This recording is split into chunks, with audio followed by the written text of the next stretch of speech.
Bom dia, pessoal! Hoje eu vou mostrar para vocês como criar uma função lambda do zero no AWS da Amazon. Primeiro, o que é uma função lambda? É uma função que executa na nuvem, sem a necessidade de configurar um servidor para executá-la. Como o próprio nome já diz, ela é um serverless, ou seja, ela não precisa de servidor. Qual é a grande vantagem da função lambda? Primeiro, é claro, não precisa de servidor, não preciso instalar um servidor, não preciso redimensionar, criar mais servidores para processar esse código, se houver um aumento de demanda, não preciso configurar HTTPS, não preciso configurar Tomcat e assim por diante. Ela é escalável, então você cria o código uma única vez e esse código pode atender milhões de requisições simultâneas. O AWS vai gerir esse código para garantir essa escalabilidade. E ela utiliza o modelo Pay as you go, que você paga de acordo com o número de requisições que você utilizar. Em geral, a AWS disponibiliza um número de requisições gratuitas mensalmente.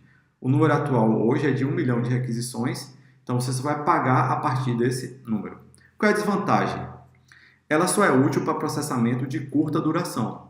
Se eu tiver um código que roda minutos ou horas, o AWS não suporta, a função lambda não suporta código de longa duração.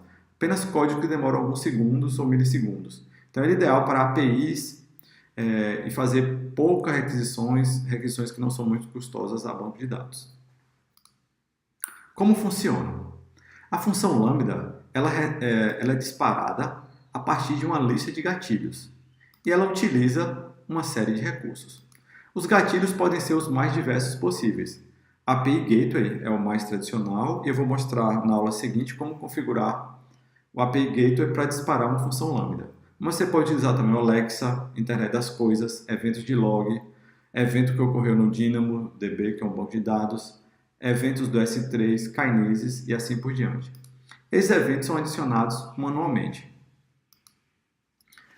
E ela utiliza uma lista de recursos. Os recursos podem ser um banco de dados, como DynamoDB, leia e escrever um arquivo no S3, Kinesis, CloudWatch Logs e assim por diante.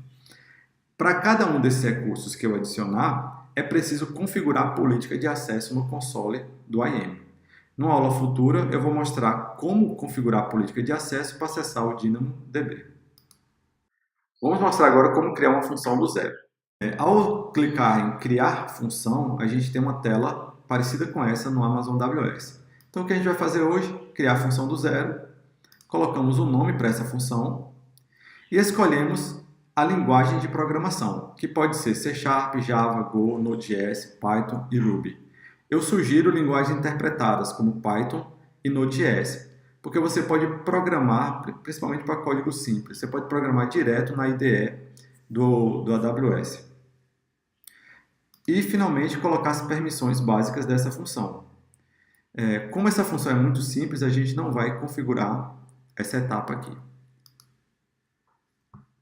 Então, após criar a função, a gente tem uma tela similar a essa aqui, com o nome da função, as ações que podem ser executadas, excluir a função, criar versões, e um botão para testar, criar evento de teste e testar essa função. Eu tenho também aqui uma lista de gatilhos, que pode disparar essa função, e uma lista de recursos que essa função utiliza. Assim que eu crio uma função, ela já vem automaticamente com esse recurso aqui, Amazon CloudWatch Logs. Esse recurso aqui vai armazenar os logs dessa função. Então, se eu der um print no código aqui, ele vai ser armazenado nesse log. Na aula seguinte, eu vou mostrar como adicionar um novo recurso para acessar o DynamoDB. E, finalmente, o código da função. Esse código aqui, ele recebe lambda handler, ele recebe dois parâmetros, event e context. Event são os parâmetros propriamente ditos passados para essa função pelo usuário.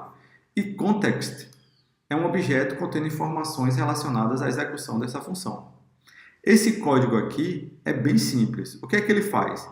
Ele recebe um JSON no objeto event passado pelo usuário e retorna um JSON contendo um código de status e o evento que foi passado pelo usuário. Como o próprio nome já diz, é um echo. Ele retorna tudo aquilo que recebe. Vamos configurar um teste para ver esse código em execução. Clica em configurar teste e a gente tem acesso a uma tela como essa.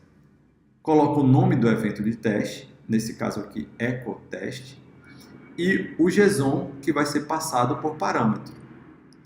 Esse JSON aqui contém um atributo message e o valor hello world. Clica em criar e depois basta apertar no botão testar para testar essa função. Ao testar essa função, é exibida uma tela com os resultados da execução. Veja que essa tela retornou um objeto JSON, que é esse objeto aqui, contendo o atributo status code event, e dentro de event vem a mensagem que foi passada por parâmetro, message hello world. O objetivo da aula de hoje era esse, mostrar como criar uma função do zero. A gente falou o que é uma função lambda, serverless, e falou um pouco sobre o termo serverless, que é sem servidor, literalmente. Falamos sobre gatilhos e recursos. Gatilhos são utilizados para disparar as funções e recursos são os recursos que a função utiliza. A gente falou como criar uma função do zero e como criar um evento de teste. Se você gostou da aula, inscreva-se no canal, dê um like no nosso vídeo para que a gente possa publicar mais conteúdos como esse. Muito obrigado.